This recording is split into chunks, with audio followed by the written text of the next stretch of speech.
എങ്ങനെയാണ് real Madrid Manchester സിറ്റിയെ champions league round of 16-ൽ 3-0 തോൽപ്പിച്ചത്?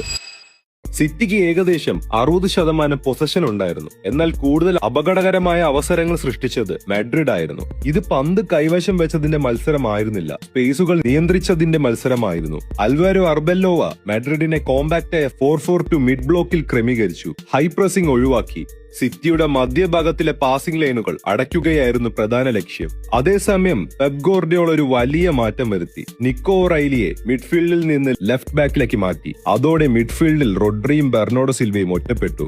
ഇതാണ് മാഡ്രിഡ് ലക്ഷ്യമിട്ട സിറ്റിയുടെ ദൗർബല്യം. വിനീഷ്യസ് ജൂനിയർ ഇടതു വിങ്ങിൽ എക്സ്ട്രീം വൈഡായി നീങ്ങി നിന്നു.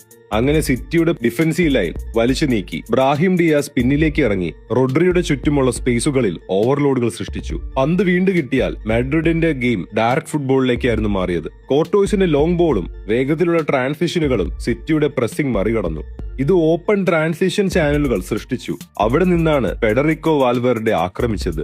വാൽവേർഡെ വെറും 22 മിനിറ്റിനുള്ളിൽ ഹാട്രിക് നേടി. അതേസമയം റുഡിഗറും ഹുയ്സനും ചേർന്ന് എർലിംഗ് ഹാളൻഡിനെ പൂർണ്ണമായി നിയന്ത്രിച്ചു. ഈ മത്സരം ഒരു പ്രധാന കാര്യം തെളിയിച്ചു. പന്ത് കൈവശം വെച്ച സിറ്റി ആയിരുന്നു, പക്ഷേ പേസുകൾ നിയന്ത്രിച്ചത് റയൽ മാഡ്രിഡ് ആയിരുന്നു. അതുകൊണ്ടാണ് ഫലം 3-0 ആയത്. അപ്പോൾ ഈ മത്സരത്തിനെ പറ്റി എന്താണ് നിങ്ങളുടെ അഭിപ്രായം?